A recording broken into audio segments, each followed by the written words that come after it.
Hello అండి, welcome back to our channel. ఎలా ఉన్నారండి అందరూ? సో మార్నింగే కరెంటు పోయిందండి. పిల్లలిద్దరిని అయితే ఈరోజు స్కూల్కి పంపించేశాను. ఫీవర్ అయితే కొంచెం తగ్గింది. యాక్చువల్లీ నిన్నటి నుంచి మా చిన్న పాపకు కూడా ఫుల్ డే అనమాట. యాక్చువల్లీ లాస్ట్ వీక్ నుంచి ఉండాలి, వాళ్ళు అది తీసేశారు, హాఫ్ డే పెట్టారు. ఇంకా ఈ వీక్ నుంచి ఫుల్ డే. నిన్న ఇంకా స్కూల్కి వెళ్ళలేదు కదా, పిల్లలిద్దరు ఇంట్లోనే ఉన్నారు కదా, కొంచెం ఫీవర్గా ఉందని చెప్పేసి ఇంక ఈరోజు ఇద్దరిని పంపించాను. మా పాపకి ఇదే అనమాట. అంటే ఎల్కేజీ యూకేజీలో ఉన్నప్పుడు 2 కట్ల పంపించేస్తారు, కానీ మరీ 3:30 వరకు ఉండడం అనేది ఇదే ఫస్ట్ టైం అనమాట. మా చిన్న పాపకి చూడాలి ఎలా ఉంటుందో. నాకు కూడా ఇదే ఫస్ట్ టైం అండి. ఇద్దరు పిల్లలు ఒకేసారి వెళ్ళడం, ఒకేసారి రావడం అనేది ఇదే ఫస్ట్ టైం అనమాట. చూడాలి. అంటే ఇంతవరకు నాకు అంటే 3:30 వరకు ఖాళీ టైం అయితే ఎప్పుడు దొరకలేదు నాకు. పెద్ద పాప 3:30కి స్కూల్లో విడిచిపెడతారు. ఇంకా ఇంటికి బస్సు వచ్చేసరికి 4:15 అలా అవుతుంది. చూడాలండి. అంటే ఇంకా పిల్లలిద్దరు స్కూల్కి వెళ్ళాక, మా హస్బెండ్ కూడా ఆఫీస్కి వెళ్ళాక నాకు అసలు ఎంత టైం దొరుకుతుంది అనేటువంటిది, ఫ్రీ టైం అనేటువంటిది చూసి, ఇన్ కేస్ దేవుని దయ వల్ల నోటిఫికేషన్ కనుక ఇయర్లో పడే ఛాన్స్ ఉండి కనుక నోటిఫికేషన్ కనుక రిలీజ్ చేస్తే ఈ టైం అనేటువంటి సఫిషియెంట్ టైం అని నేను అనుకుంటాను. సో మొత్తానికైతే ఒక విషయం చెప్పాలండి, నోటిఫికేషన్ వచ్చే వరకు ఖాళీ కూర్చోవడం ఎందుకు అంటే చాలా టైం కదండి. నార్మల్గా హౌస్ వైఫ్స్ అని మనం అనుకుంటూ ఉంటాం, మనకు టైం దొరకదు, సరిపోదు అని చెప్పేసి మనం అనుకుంటాం. కానీ వన్స్ ఒక ప్లాన్డ్గా వెళ్తే, టైం మేనేజ్మెంట్ చేస్తూ వెళ్తే మాత్రం ఖచ్చితంగా చాలా టైం దొరుకుతుంది. అండ్ చాలామంది మెయిల్ చేసి మరీ అడుగుతున్నారు, రిసార్ట్ డీటెయిల్స్ చెప్పండి అక్క అని చెప్పేసి అడుగుతున్నారు. అది అంటే గూగుల్లో కూడా దాని గురించి వెతికితే ఏం దొరకదండి. నార్మల్గా నాకు ఫస్ట్ టైం మేము వెళ్ళే నైట్, అంటే ముందు రోజు నైట్ తెలిసిందనమాట నాకు. దాని గురించి చూస్తే నాకు 1-2 ఇమేజెస్ దొరికినాయి. సో అంత ఎక్కువైతే నాకు ఏం కనిపించలేదు. అంటే ఎవరు నాకు తెలిసి వెళ్ళుండకపోవచ్చు, దానికి కొత్తగా కన్స్ట్రక్ట్ చేసింది కదా. సో అందుకని చెప్పేసి తెలియదు. నేను ఖచ్చితంగా వీడియోని అయితే పోస్ట్ చేస్తానండి. ఈరోజు ఎండ్ ఆఫ్ ది డే కల్లా నేను పోస్ట్ చేస్తాను. సో అయితే చాలామందికి ఒక డౌట్ ఉంటుందండి. ఇప్పుడు మనము ఒక సబ్జెక్ట్ చదువుతున్నాం అనుకోండి, ఈ సబ్జెక్ట్ కంప్లీట్ అయిపోయిన తర్వాత వెంటనే వేరే సబ్జెక్ట్ ఓపెన్ చేస్తారు అక్క మీరు, అండ్ రివిజన్ అనేటువంటిది ఎప్పుడు చేస్తారు అని చెప్పేసి చాలామంది అడుగుతూ ఉంటారు. ఈ డౌట్ అనేటువంటిది కామన్గా మనకు కూడా వస్తూనే ఉంటుంది డౌట్. నేను ఇనిషియల్ డేస్లో ఉన్నప్పుడు చిన్న డౌట్ని కూడా అడిగేదాన్ని. నేను యూట్యూబ్ ఛానల్స్ ఫాలో అవుతాను కదా, కొన్ని స్టడీ ఛానల్స్, అందరిని అడిగేదాన్ని. ఎవరు చెప్పేవాళ్ళు కాదు, అసలు కమెంట్సే పట్టించుకోరు చాలామంది. కానీ నేనేం చెప్తానంటే, ఇప్పుడు ఈ బుక్ ఫైన్ ఆర్ట్స్ కదండి, ఈ బుక్ ఆల్రెడీ నేను కంప్లీట్ చేశాను. ఒక 4-5-6 సార్లు చదువుకుంటాను కావచ్చు. నేను ఎప్పుడు చదివినా సరే బుక్ అంతా కంప్లీట్ అయిపోయాక నేను కొన్ని మెయిన్ పాయింట్స్ అనేటువంటి అండర్లైన్ చేస్తాను. అండ్ కొన్ని ఇంపార్టెంట్ బిట్స్ లాగా అనిపించినాయి అదే పేజ్లో, ఆ పేజ్లో ఏదైతే ఇంపార్టెంట్ అనిపిస్తే అది ఆ టాప్లో కానీ బాటంలో కానీ రాస్తూ ఉంటాను అనమాట, బిట్స్ పెన్సిల్ తోటి. సో అవి నేను ఖచ్చితంగా మొత్తం కంప్లీట్ అయిపోయాక, అన్ని చాప్టర్స్ కంప్లీట్ అయిపోయాక మళ్ళీ ఫస్ట్ నుంచి చదువుతాను. అంటే మొత్తం టెక్స్ట్ బుక్ చదవను. మళ్ళీ నాకు టెక్స్ట్ బుక్ చదవడానికి, ఈ టెక్స్ట్ బుక్ చదవడానికి నాకు నార్మల్గా అయితే ఒక 2 days అయితే పడుతుందండి. ఎందుకంటే నేను డేలో ఒక డేలో కంప్లీట్గా ఒక 4-5 hours కనుక కూర్చుంటే కంప్లీట్ చేయగలను. కానీ కంటిన్యూస్గా 5 hours అనేటువంటి దొరకదు కదా నాకు. సో అందుకని చెప్పేసి నేను 2 days అయితే పడుతుంది నాకు ఈ టెక్స్ట్ బుక్. నాకైతే ఈసారి కొంచెం ఎక్కువ పట్టింది. ఇంకా మేము బయటికి వెళ్ళడము, అవుటింగ్కి వెళ్ళడం, దీనివల్ల నాకు 3 days అయితే పట్టింది టెక్స్ట్ బుక్ కంప్లీట్ చేయడానికి. ఈ రోజు కంప్లీట్ అయిపోయింది. ఇప్పుడు లాస్ట్ చాప్టర్ కంప్లీట్ అయిపోయిన తర్వాత ఈ బుక్ పక్కకు పెట్టేసి మళ్ళీ వేరే టెక్స్ట్ బుక్ తీసుకొని నేను చదవను. సో దానివల్ల ఏమవుతుందంటే, మనకు చదివింది ఇప్పుడు గ్యాప్ వచ్చింది కదా.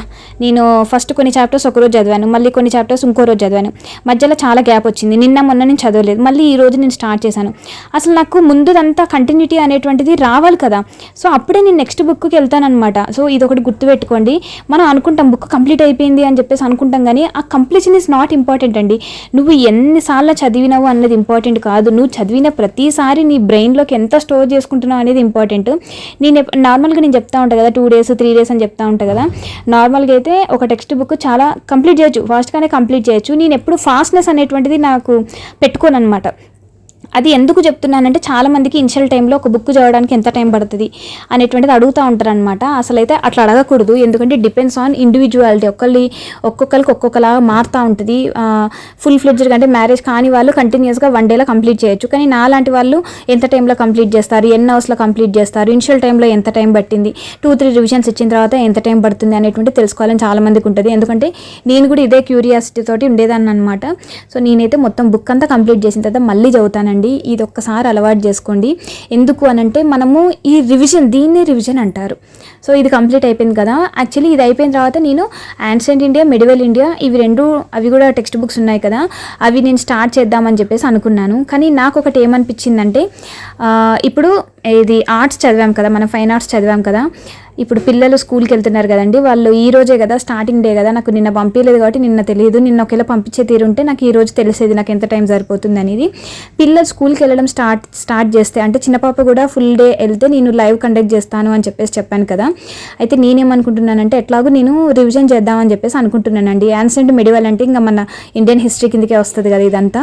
అయితే ఇండియన్ హిస్టరీని నేను ఒకసారి రివైజ్ చేద్దామని చెప్పేసి అనుకున్నాను. నేను ఏదైనా సరే ఫస్ట్ నేను నా నోట్స్ ప్రిఫర్ చేస్తానండి, టెక్స్ట్ బుక్స్ కంటే ముందు నా నోట్స్ ప్రిఫర్ చేస్తాను. అప్పుడు నాకు ఏంటిదంటే మైండ్లో అన్ని ఆల్రెడీ చదివిందే కాబట్టి మైండ్లో బాగా స్టోర్ అయి ఉంటాయి. సో నేను టెక్స్ట్ బుక్ చదివినప్పుడు ఏంటిదంటే ఇంకా ఈజీగా నాకు ఇట్లా మొత్తం కళ్ళకు కట్టినట్టుగా అనిపిస్తూ ఉంటుంది అనమాట. మీరు ఆల్రెడీ నా క్లాసెస్ వినున్న వాళ్ళకి మీకు అర్థమై ఉంటుంది ఎంత అంటే, మీరు ఈవెన్ నా నోట్స్ నా పేజెస్ అవి కనిపించినా కూడా మీకు నా పేజెస్ నా అక్షరాల కంటే మీకు అక్కడ కంప్లీట్గా పిక్చర్ అనేటువంటిది వచ్చేలాగా నేను క్లాసెస్ అనేటువంటిది చెప్పడం జరిగింది. ఇండియన్ హిస్టరీయే కావచ్చు, తెలంగాణ హిస్టరీయే కావచ్చు. కానీ చాలామంది వెయిట్ చేస్తున్నారనమాట. అక్క మెయిన్గా మెంబర్స్ నాతో కమ్యూనికేట్ అవుతూ ఉంటారండి రోజు. కొంతమంది ఒక 15 మెంబర్స్ అట్లా 15 to 20 మెంబర్స్. సో వాళ్ళ నేమ్స్ కూడా నాకు బాగా గుర్తున్నాయి. అయితే వాళ్ళు ఏమంటున్నారంటే అక్క మనం ఎట్లాగూ నోటిఫికేషన్ రాలేదు కదా, ఈ టైంలో మనం రివైజ్ చేద్దామా, మీరు రివైజ్ చేసేటప్పుడు మాకు కూడా చెప్పండి, మీరు చదివే ఆ 1 hour కానీ 2 hours కానీ మీరు ఏం చదువుతున్నారో చెప్తే మేము కూడా అట్లనే చదువుతాము అని చెప్పేసి చాలామంది రిక్వెస్ట్ చేస్తున్నారండి. సో నేనేమనుకుంటున్నానంటే రేపు కండక్ట్ చేద్దామా అని చెప్పేసి అనుకుంటున్నాను. అది కూడా మెంబర్స్ ఓన్లీ లైవ్, అది కూడా తెలంగాణ హిస్టరీ చేయమంటారా అంటే నేను ఏంటిదంటే రివైజ్ చేపిస్తూ క్వశ్చన్స్ అడుగుతాను.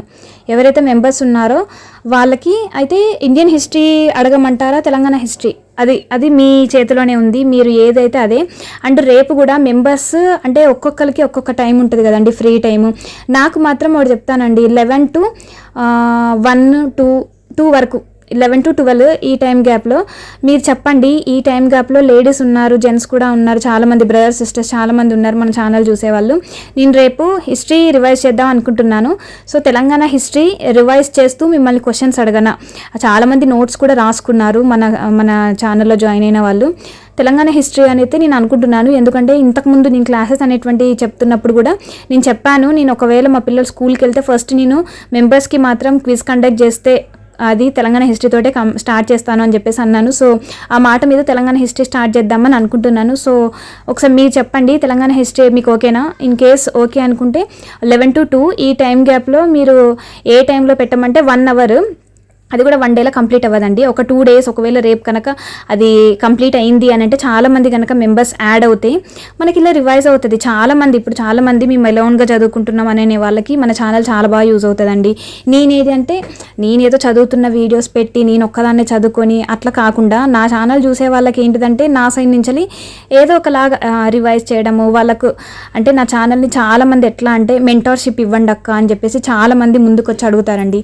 సో మెంటార్షిప్ అంటే it doesn't mean daily call చేసి మీరు ఏం చదువుతున్నారు ఇట్లా చదవండి అట్లా చదవండి అని కాదు, అట్లా నేను చేయలేను కూడా. నేనేమనుకుంటున్నానంటే నేను చదివేది ఇట్లా ఆల్రెడీ ఛానల్లో జాయిన్ అయ్యి సీరియస్ ఆస్పిరెంట్స్ అందరూ ఛానల్లో జాయిన్ అయిపోయారు కదా, సో వాళ్ళ కోసం నేను లైవ్గా కండక్ట్ చేద్దాము అని చెప్పేసి అనుకుంటున్నాను. ఆల్రెడీ మీ నోట్స్ ఉంది కదా, సో నేను క్వశ్చన్స్ అడుగుతాను లైవ్లో. సో చూద్దాము ఎంతమంది పార్టిసిపేట్ చేసి ఎంతమంది అసలు నా క్లాసెస్ అనేటువంటిది కరెక్ట్గా విన్నారు, నోట్ చేసుకున్నారు అనేటువంటిది ఈ లైవ్ ద్వారా నాకు అర్థమవుతుంది. సో ఇన్ని రోజులు నేను కమెంట్స్ చేయండి అని చెప్పేసి అన్నాను, చాలామంది చేశారు, కొంతమంది వదిలేశారు, కమెంట్ చేయడం నెగ్లెక్ట్ చేశారు. సో అంటే ఇట్లాంటి ఒక మెంటర్షిప్ కూడా దొరకడం చాలా రేర్ అండి ఈ రోజుల్లో. సో అలా అయితే నేను అనుకుంటున్నాను. సో మీ టైం చెప్పండి, డెఫినెట్గా నేను కమెంట్స్ అనేటువంటిది ఈచ్ అండ్ ఎవ్రీ కమెంట్ చూస్తాను, రెస్పాండ్ అవుతాను, అది మీ అందరికీ తెలుసు. సో తెలంగాణ హిస్టరీ అని అనుకుంటున్నాను. If you are okay with Telangana history, okay tomorrow we are going to conduct live quiz for only members అండి, ఛానల్ మెంబర్స్ ఓన్లీ. టైం కూడా ఒకసారి చెప్పండి, 11 to 2 మధ్యలో 1 hour. రేపు కనుక కంటిన్యూ 1 hourలో మనం చేయగలిగితే కొంచెము ఒక 2-3 daysలో మనం తెలంగాణ హిస్టరీ ఫట్ చేసేద్దాం, ఒక రివిజన్ చేసేద్దాం. ఓకేనా. Thank you so much for watching this video. I will be waiting for your responses. ఓకేనా. బై.